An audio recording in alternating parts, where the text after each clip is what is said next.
AFC be worried about the new-look Bengals and Joe Burrow's new hairstyle, which I particularly like. But right now, we're going to start with Saquon, the Eagle, first training camp for the former Giants star running back who moved 100 miles south. Some of the bitterness from his Giants negotiation still stings. Here he is with Diana Rossini. I feel like the Giants thought I was going to go out there and get 9, maybe 8, stretch at 10, and then I'll come back to them. And it's like, all right, well, we got you. If you want to come play at 9, you come play at 9, which I think that truly would have got it done. I think that's just where they valued me at. I kind of felt like it was like, kind of a little disrespectful, to be honest, because it's kind of like a slap in the face. But you go see what you are worth, and then if you're worth that, we'll see if you're worth it, and maybe we'll match it. Okay. I'm expecting a monster year from Saquon. No, and I think the Giants are not particularly well run, but I think this was a good decision.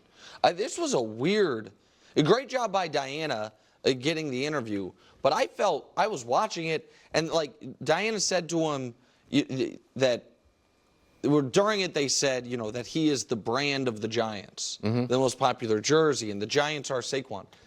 That's more a product of how bad the Giants have been than how excellent Saquon Barkley has been. Saquon Barkley was one of the most dynamic college football players of his era, and as a rookie, looked like a phenom. And since then, has had one pretty good year, a handful of injuries, and a bunch of, I wouldn't pay that guy, make him the third highest paid running back in the league on a second contract for year 6. I wouldn't do that. And I don't think he is. I want to show you the Giants since he's been their offensive ranks in points and yards. And obviously, he's a running back. There's only so much impact he can have. But one thing should jump out to you on this. So look at 2020 and 2021. Both those years, they were second worst in both categories. One year, he basically didn't play. One year, he played basically the whole year. And the difference was non-existent. Last year, he played awful again. Point being this, even when he's been really good, which is 2018 and 2022, the biggest difference is those were the 2 years that they had competent quarterback play while he was there. He's not Christian McCaffrey, where he is going to be that level of force multiplier. He isn't proven to be. So I wouldn't pay him $13 million a year. Christian McCaffrey was crushing with the Panthers? Christian McCaffrey's numbers were unbelievable with the Panthers. Yes. They're winning games? Well, that's a different question, Miles. Well, I mean, if you don't contribute to winning, we're playing fantasy football, that's fine.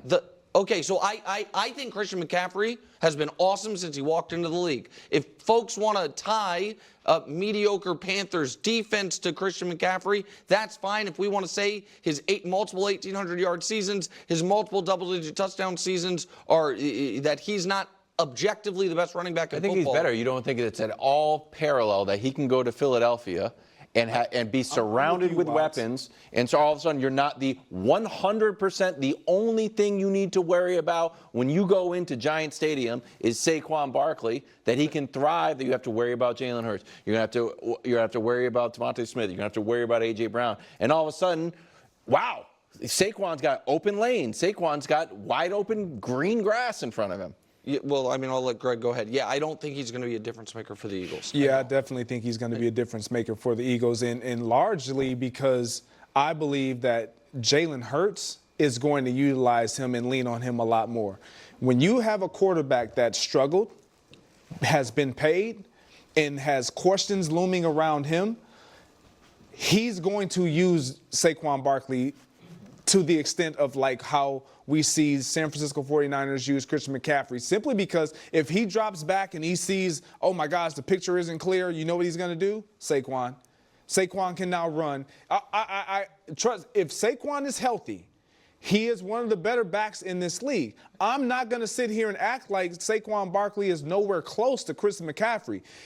As far as statistics, what we've seen from them in their careers, he has not been. When Christian McCaffrey was with Carolina, yeah, he was great out the gate. Great. What was the number one knock on Christian McCaffrey? Injury. Yes. Injury. But when he was healthy, he was outstanding. Saquon has had multiple healthy years where he was just fine. Again, he was unbelievable and as a rookie. Christian McCaffrey always, for the most part, was playing with Cam Newton, and they had an offensive line. Okay. Like, that's not What offensive line does Saquon have? Okay, now we're kind of in the weeds. I don't think the Panthers had great offensive lines after Cam left. Cam certainly wasn't there for Christian's entire time. He had Sam Darnold, he had Baker, he had a bridge year where Cam wasn't there and then Cam came back. But to me, you're asking if he's going to be a difference maker for the Eagles. The Eagles were an excellent running team without Saquon Barkley. So do I think he'll be relatively effective? Sure. Do I think that Saquon Barkley has proven, again, it's a weird corner to be on because everybody likes Saquon. He's one of the most likable players in the league. I understand that. And we saw him at Penn State and as a rookie look like worthy of the number 2 pick of the draft. There have been 5 years of football since then. And at no point has he recaptured that? At no point. There is no point. His rookie year is so far and away his best season. And everyone, I understand we are saying they haven't had a good offensive line. They haven't had good quarterback play. I understand all of that. But I think Saquon Barkley is the caliber of player to put a team over the top? I don't. I just don't. It's not about him putting the team over the top. It's about him having a monster year and an impactful year. That is definitely on the board. When you have all those weapons, to Wild's point, the more weapons you have, it's like, who are you going to look at? Who are you going to ID as the most impactful player? 2022, when he was on the Giants. Can we switch those graphics? He had 1,300 yards, so if you add the reception yards, we're at around 1,700 yards, 10 touchdowns, 57, and no fumbles.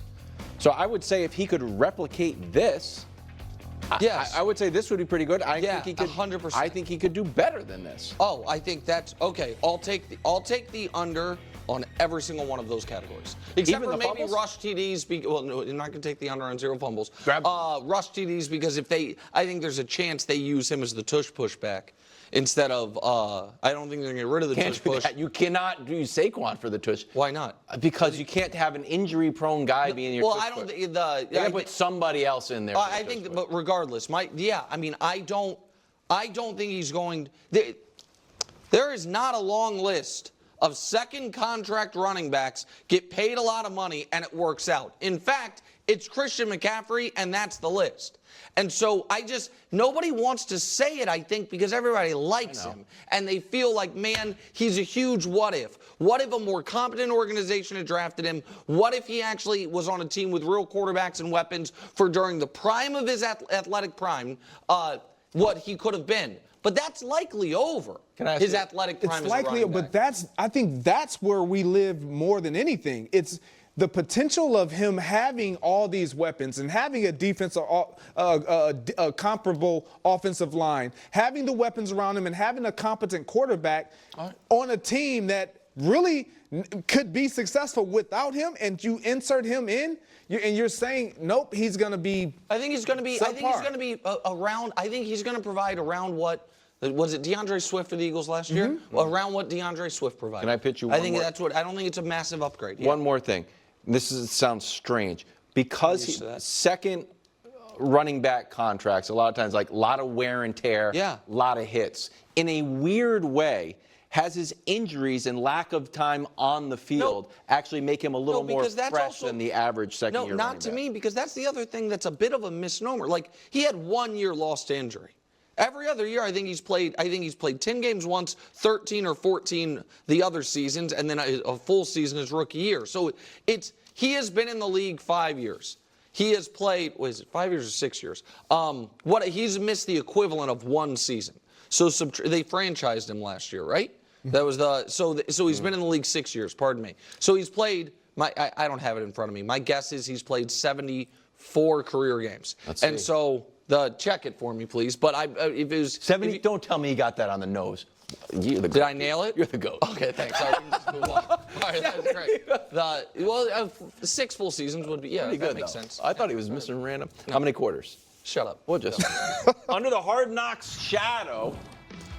Giants trying to trade for Jaden Daniels and Drake May. Danny Dimes is in camp and ready to return from an ACL injury that ended his season. He was asked about the Giants flirting with other QBs during the draft, and now on the show. Take a listen. I mean, obviously, it's not, you're not excited about it, and, but they have a job to do. I got a job to do. So it is what it is, and we're at this point now, so grateful for the opportunity I have, and excited to play football. That's kind of my focus now, but yeah, I mean, it's not a fun conversation. Okay, Greg, are you still riding with Daniel Jones? Because it doesn't seem like the Giants are. Look, the caption that was with Joe Burrow, guess who's back? Yeah? Like, that's Daniel Jones. Oh, Guess who's back? no. Oh, no. Back again. No, don't All right, do it. that's good. Danny's back. Okay, we keep going. Yeah, tell a friend. look, Daniel Jones is. I'm riding with Daniel Jones. Why? I love it. I'm gonna tell you why I'm riding with love Daniel it. Jones. I don't think he's the future for the New York Giants, and I'm being serious. Yeah. I don't think he's the future. Yeah. I still think he's a really good quarterback that just hasn't been able to showcase that because of the same reasons we talk about Saquon Barkley. You talk about a guy that was sacked 30 times in 6 games. He was sacked 7 in the opener against the Dallas Cowboys, 10 in a game. Like, he never got out the starting blocks last season. And he not only made himself look bad, more importantly, Daniel Jones, you made me look bad. That's true. Because I had you Really high, bad. buddy. You had top 10. I think had you you had him ahead of riding, Mahomes soaring at one high. point. Top 10. Yeah. I'm not putting him back top 10. No, but you know what? I'm Buy still low with on him. Daniel Jones. There's no one else on Daniel Jones' island. There's except a you. reason. Can I tell you what's more No, likely? we don't care about the reason. No, can I just tell you what's more likely than Greg being right about this? He gets the Russell Wilson treatment, which is you're healthy,